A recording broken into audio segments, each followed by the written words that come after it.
Apulia TV est aujourd'hui à Modugno, ville d'origine préhistorique située entre Bitonto et Bari.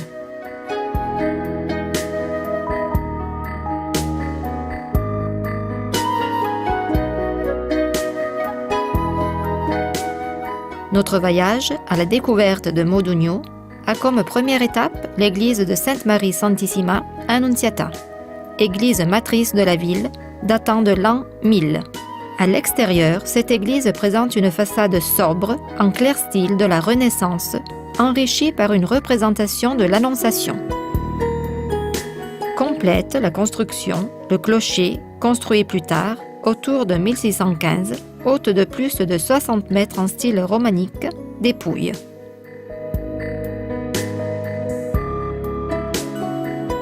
À l'intérieur, une unique grande et magnifique nef, enrichie par un important plafond savamment décoré par le modugnese Domenico Scura.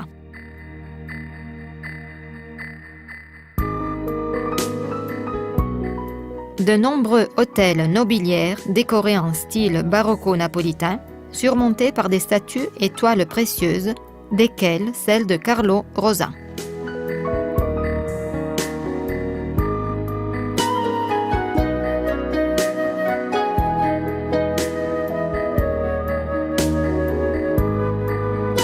Peu après, édifiée rigoureusement en pierre, il y a l'église baroque de Sainte-Marie de la Croix, connue aussi comme église de Saint-Nicolas de Tolentino, avec une porte en bois richement décorée en 1639, surmontée par une statue de San Benedetto.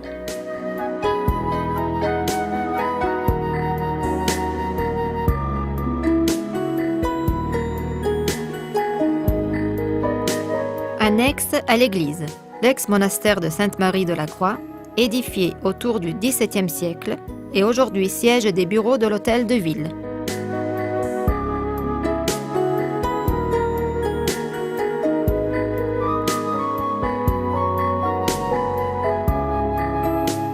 Entrons dans le cœur de la vieille ville, fait de ruelles étroites et rues qui s'encastrent entre elles, aperçu soudain et majestueux palais nobiliaire.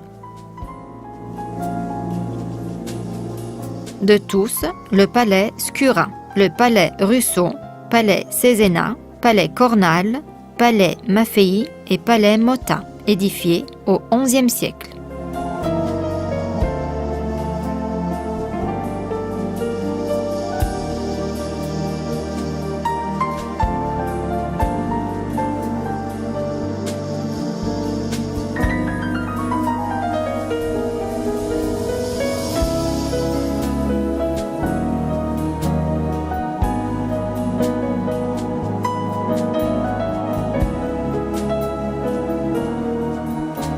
Pas seulement. Constellent les ruelles de nombreux kiosques votifs.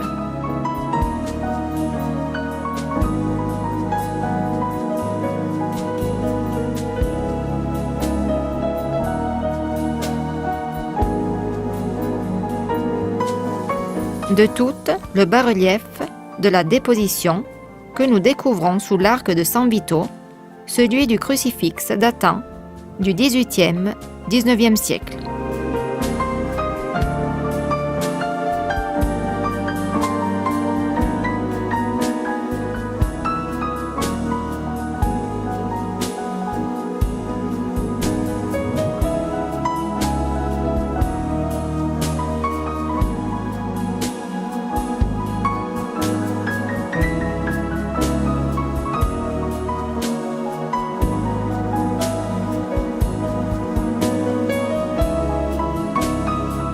À l'improviste, nous arrivons sur la place Sédile, la place principale de Modugno, dominée par la salle du Sédile, probablement le palais le plus représentatif de la ville, surmonté par une structure en fer forgé qui contient 2 cloches.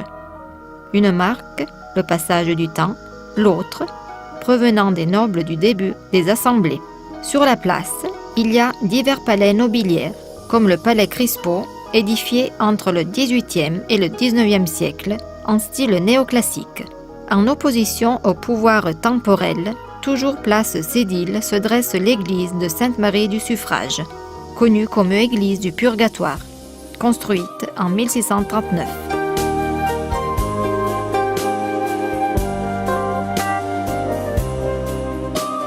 De particulière importance pour la pratique du culte en ville, l'église de Sainte-Marie Immaculée, construite avec le couvent des frères capucins vers la fin de 1500.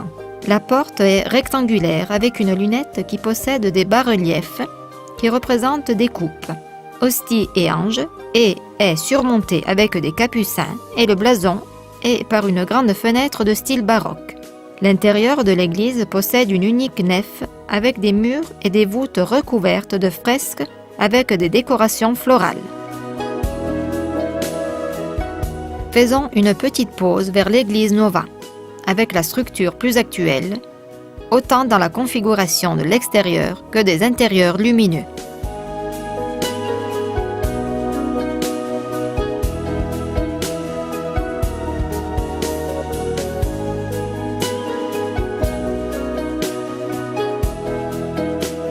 Vers l'église de San Giuseppe, des monacelles datant du XVIe siècle, avec une porte en bois datant de 1703, l'intérieur richement décoré, avec des suppléments de marbre et fresques, et le sol de faïence.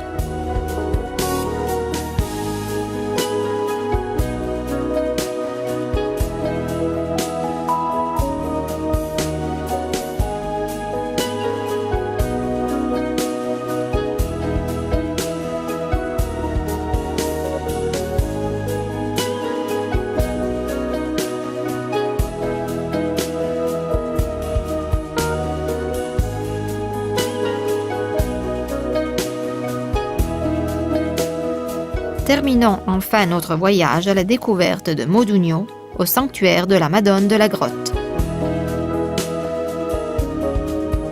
On ne connaît pas avec précision la date de l'assiègement religieux, mais ses origines sont très antiques.